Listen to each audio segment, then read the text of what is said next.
Bienvenue dans cette nouvelle revue de moi-même, Jetfire. Cette fois-ci, ça va être Chromia, figurine achetée sur internet au coût d'à peu près 20$, 25$ avec les frais de transport, on va dire.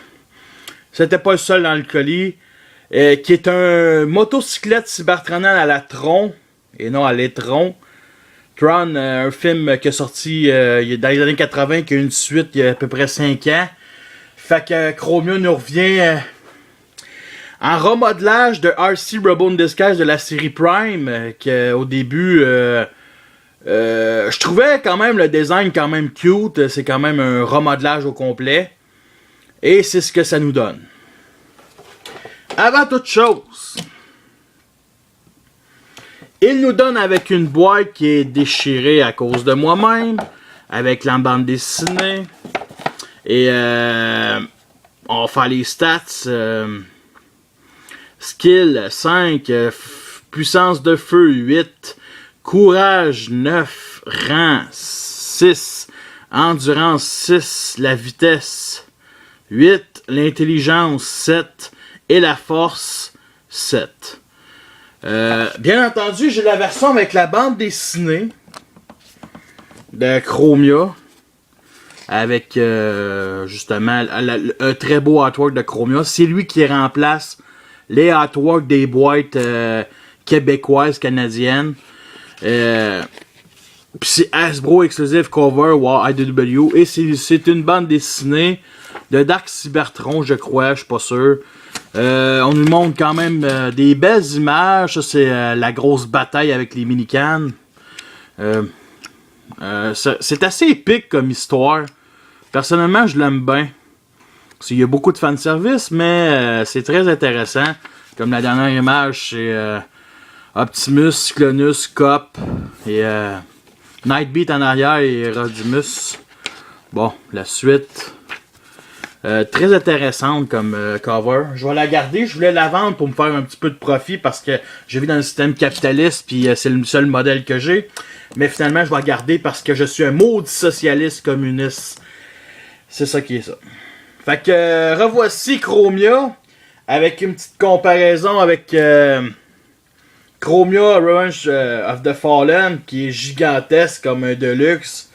Ça c'est vraiment un Deluxe très petit. Et je n'ai pas le RC Robo in Disguise, mais je l'ai sorti la RC First Edition. Fait que voici les 3 motos bleues que j'ai. Il existe aussi une Chromia en repeint de RC Energon qui était vraiment chouette, que je le voulais. Mais quand Revenge of the Fallen a sorti, ben ça a pris le bord puis j'ai pris celui du film. Fait que dans les 3, celui que je préfère, c'est bien la cybertronienne. Côté détail, c'est du rouge. Ici en avant, le signe Autobo. Un bleu clair ciel qui est un peu partout. Et aussi, sembliez le rouge ici qui représente le phare arrière. Il y a des propulseurs, les mains sont là. Le robot est quand même caché, mais plus ou moins, là, vous comprenez ce que je veux dire. J'aime bien les motifs ici, une grande barre avec deux petits carreaux. L'autre barre aussi, il y a une pièce transparente. Il y a aussi la pièce transparente qui est ça. C'est vraiment un remodelage à fond. Et c'est vraiment chouette. La vitre ici qui s'ouvre bien. Montrer plus la transformation. J'ai rien vraiment à dire sur ce véhicule-là, du bleu, du blanc. Le blanc est très peu présent, surtout du bleu foncé. C'est chouette comme figurine. J'aurais aimé ça l'acheter ici au Québec, mais vu qu'ils ont décidé de ne pas le sortir, ben c'est ça qui arrive. Il y a aussi bien entendu cette petite patte-là, comme la RC d'origine. Ça ressemble beaucoup à la First Edition.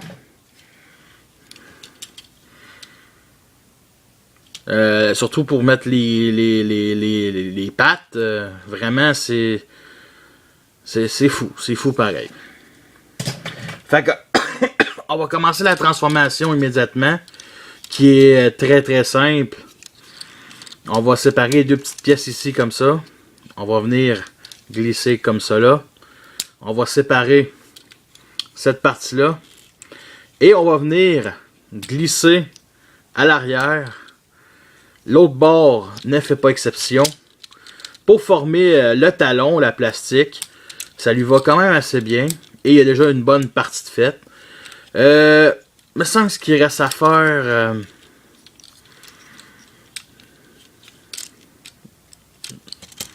ramener ça à l'arrière, comme ça là. D'éclipser.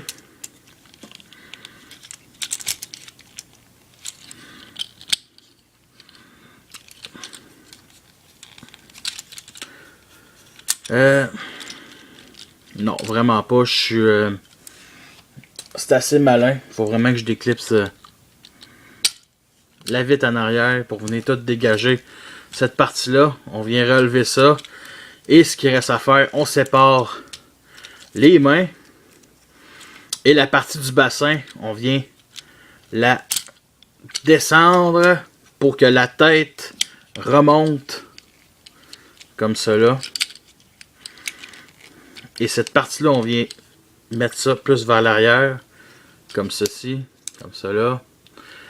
Et nous avons notre Chromia en mode robot. Voici une petite comparaison avec Chromia Ranger Fallen et RC Robot in Disguise, Robot in Disguise, First Edition, qui est vraiment une tête de plus que Chromia.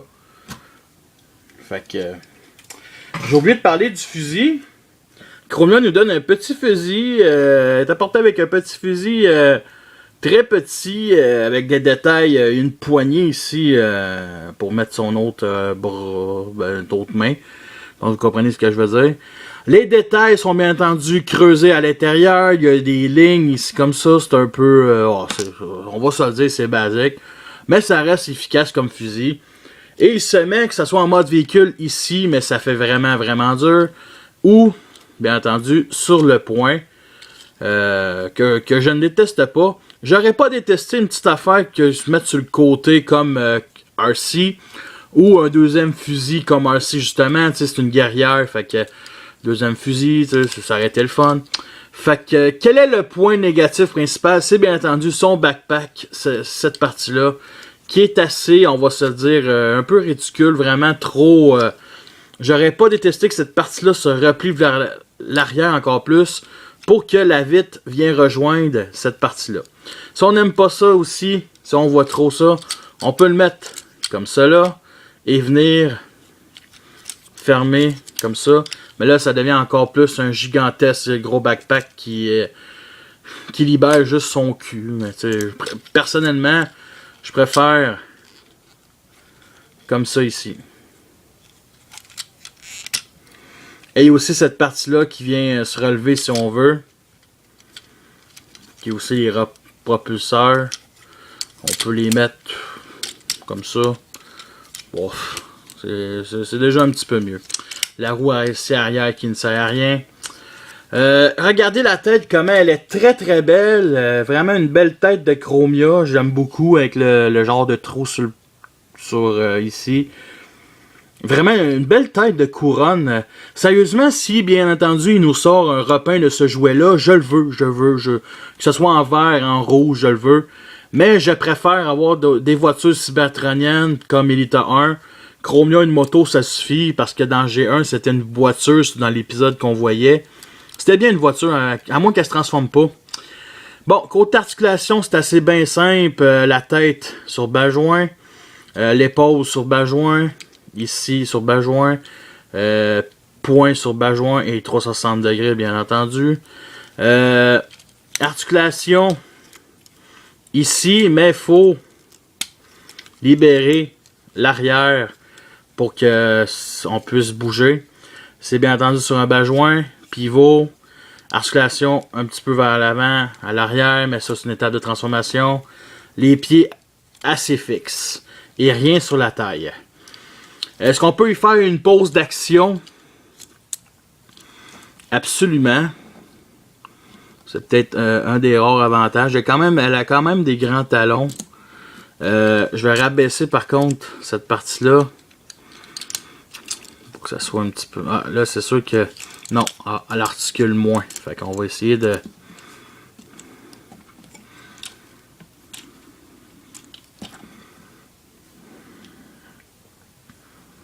Ouais, comme ça là.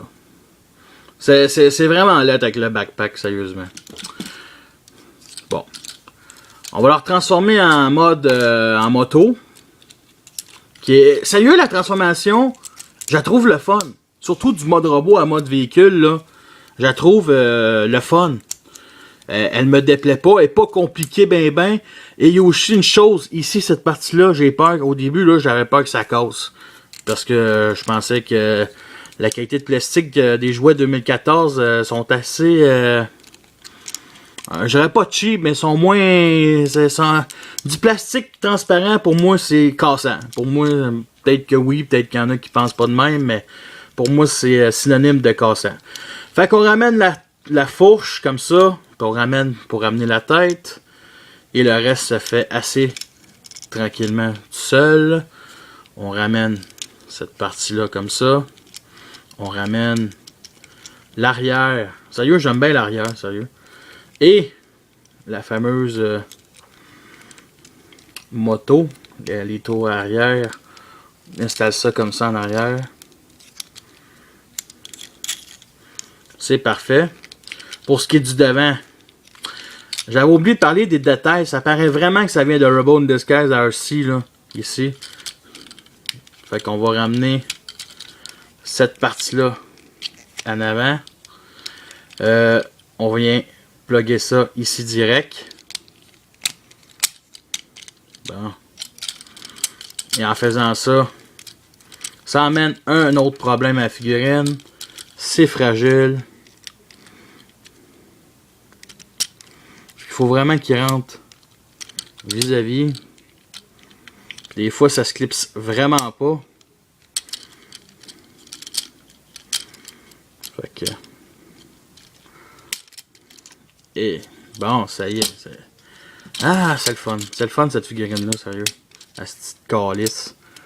Bon, on va venir plugger ça. On n'y touchera plus. Comme ça. Et la moto.